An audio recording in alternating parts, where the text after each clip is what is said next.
Au début, régnaient les ténèbres. Et soudain, le Big Bang a donné naissance à des éléments dont l'expansion est infinie. Le temps, l'espace et la matière. Aujourd'hui, ils se sont développés plus qu'on ne peut l'imaginer, au-delà des limites de la planète où nous vivons, pour créer ce qu'on appelle l'univers. Imaginez un endroit où un satellite fait le tour de la Terre en 90 minutes. Où un touriste, en se réveillant, pourrait profiter de la vue qui s'offrirait à lui depuis sa chambre d'hôtel, située dans l'espace. Où un éclat de peinture devient une arme capable de percer la paroi d'un vaisseau spatial. Telle est la réalité de l'orbite terrestre, passerelle vers le système solaire et domaine des astronautes, des déchets spatiaux et des amateurs de sensations fortes. Nous vous emmenons jusqu'aux limites de l'espace terrestre.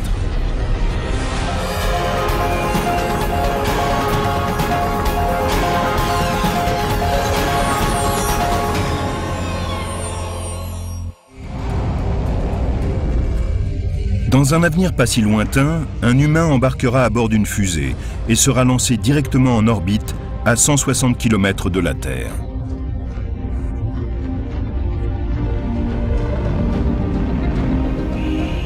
Vêtu d'une combinaison spatiale de haute technologie, il regardera autour de lui à travers une visière recouverte de quartz et jouira d'une vision inégalable. C'est extraordinaire d'être en orbite terrestre basse. Vous regardez vers le haut et vous voyez le noir d'encre de l'espace extérieur. Les étoiles qui brillent même pendant la journée. Vous regardez vers le bas et vous voyez une lumière brumeuse, bleue, l'immense océan qui est juste sous vos pieds. Cet observateur est un scaphandrier de l'espace, un amateur de sensations fortes d'un nouveau type. Il détache son harnais de sécurité, se dresse au bord de l'espace, jette un dernier regard vers l'univers, saute et file à toute vitesse vers la Terre en dessous de lui.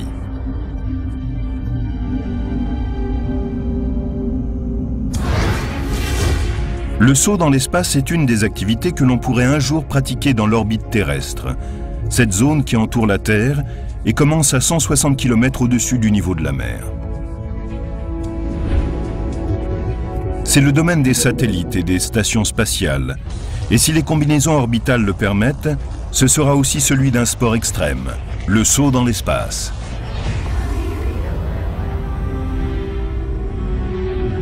L'orbite terrestre est une fenêtre sur le reste de l'univers. Et peut-être deviendra-t-elle une extension de la Terre.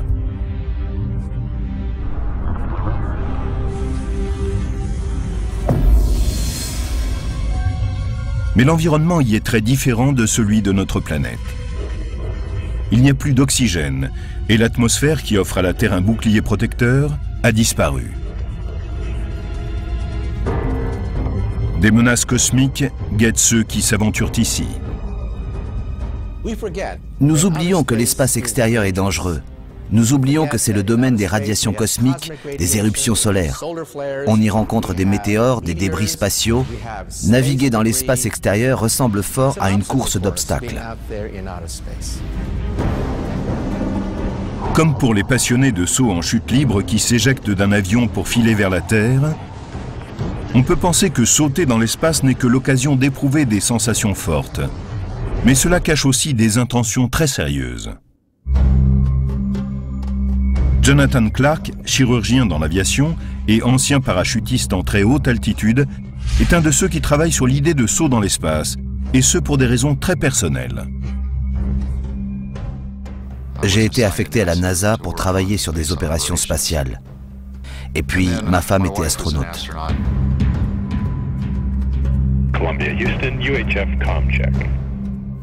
Et elle est morte en 2003 au cours de la mission Columbia.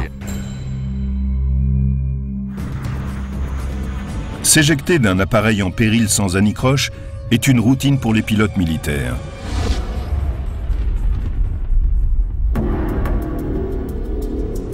Mais pour les astronautes, en revanche, il n'existe pas de procédure qui leur permettrait de s'éjecter d'un vaisseau spatial en cas de catastrophe. Une fois sur 100 à peu près, il se produit un problème majeur lors du lancement de la fusée. Ou une catastrophe dans l'espace extérieur. La combinaison spatiale d'un parachutiste en chute libre deviendra peut-être une nouvelle tenue de sécurité que les astronautes pourront utiliser au cours de leur mission. Elle sera testée pour la première fois au cours d'un saut de 48 000 mètres. Pour résister à la rentrée dans l'atmosphère, cette combinaison comprend plusieurs points importants. Une combinaison protectrice qui isole le sauteur de son environnement et permet de passer de moins 5 degrés jusqu'à plus 240 lorsqu'il rentre dans l'atmosphère.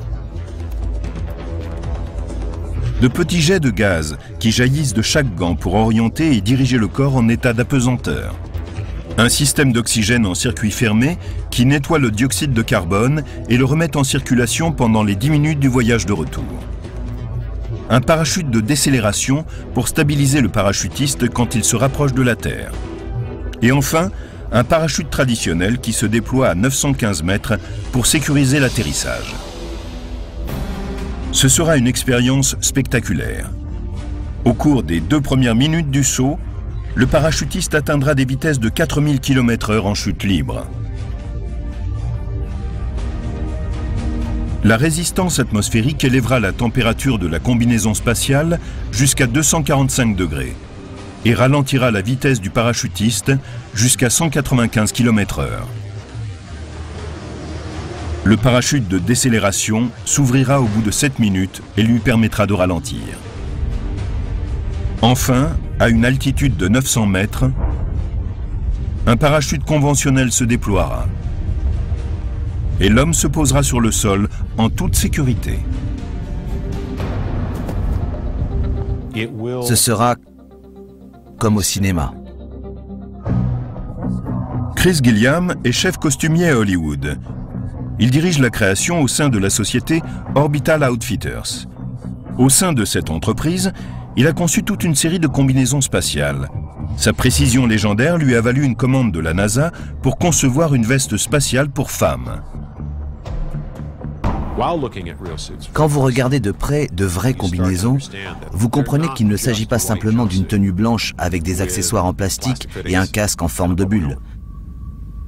Il faut penser une combinaison spatiale comme s'il s'agissait d'un vaisseau individuel. Pour mieux protéger le corps, les combinaisons spatiales sont conçues couche par couche.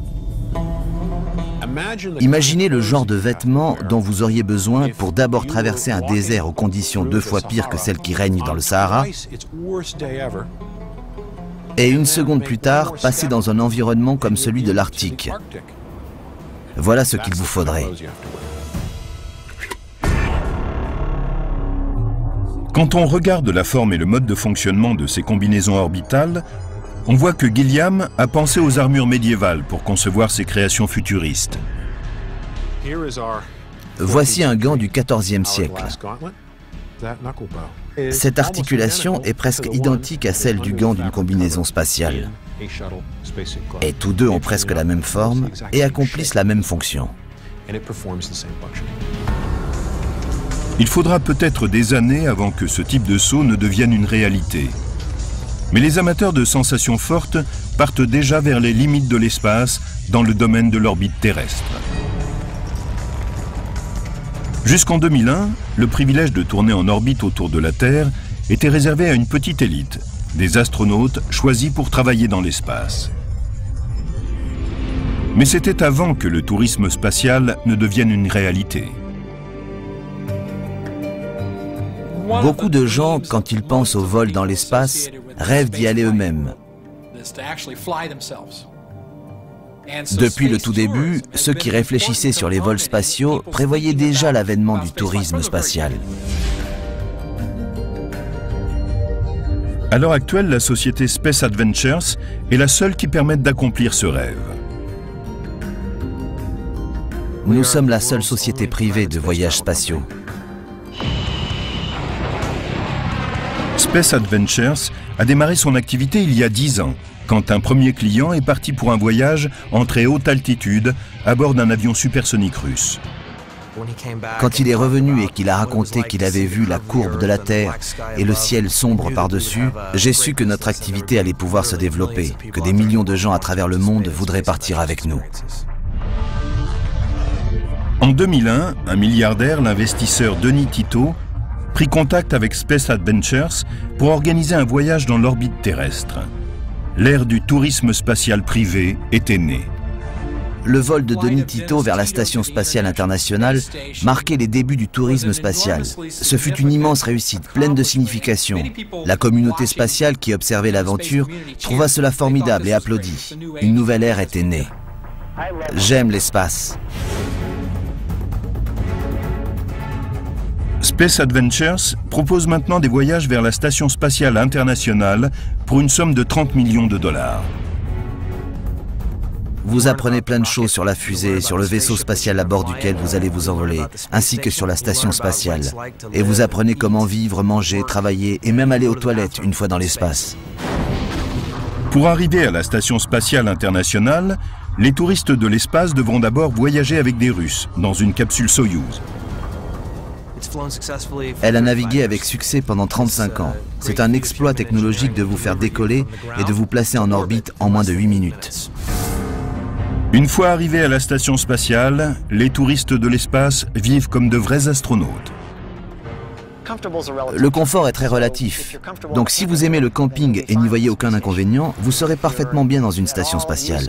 Si vous avez l'habitude de faire des excursions dans la nature sans le confort d'un toit, alors les équipements du vaisseau spatial vous conviendront. La nourriture est excellente, mais on ne va pas là-bas pour la nourriture. Ce qui est vraiment un plaisir dans l'espace, c'est de flotter en apesanteur, d'apercevoir la Terre, de faire partie de l'avenir de l'exploration spatiale et de pouvoir vivre cette expérience de quitter la planète et de se rendre là où très peu de gens sont déjà allés. On peut admirer 16 couchers et 16 levées de soleil par jour, étant donné la vitesse à laquelle on tourne autour de la Terre.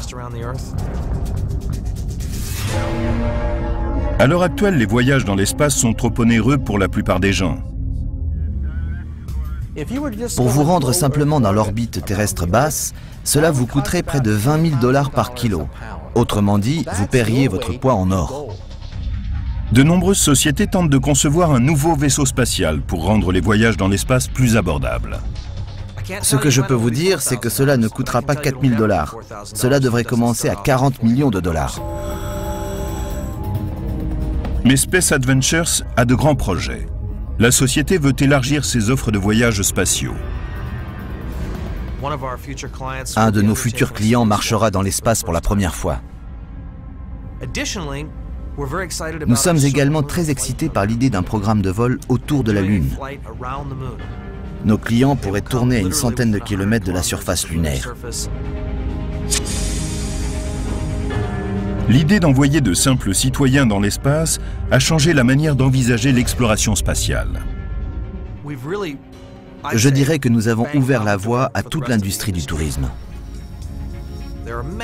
Maintenant, beaucoup de gens ont envie de briser cette frontière et de le faire dans un cadre privé. Nous espérons être considérés dans l'histoire comme ceux qui ont fait démarrer toute l'industrie spatiale. Aller jusqu'aux limites de l'espace est peut-être la partie la plus enthousiasmante de l'aventure spatiale. Mais l'espace est un vaste domaine qui abrite des dangers qui ne ressemblent à rien de ce que nous connaissons sur Terre. L'orbite terrestre qui délimite notre frontière spatiale est généralement divisée en 3 parties. L'orbite terrestre basse est une ceinture de 1770 km de large. Elle est la plus proche de l'atmosphère terrestre. Elle commence à 200 km seulement au-dessus du niveau de la mer. Les orbites terrestres basses offrent des avantages énormes. Et la plus grande partie du programme spatial habité se déroule dans cette zone.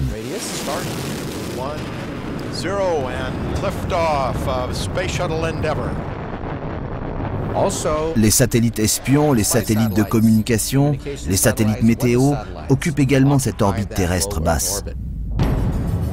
L'orbite terrestre basse est comme une ville grouillant d'activité. Le télescope spatial Hubble et la Station spatiale internationale sont chez eux dans l'orbite terrestre basse. Soyouz et la navette spatiale accomplissent ici leur mission. Les objets et les hommes placés en orbite terrestre basse peuvent faire le tour de la Terre en 90 minutes. 45 minutes du côté ensoleillé de la Terre et 45 minutes du côté à l'ombre.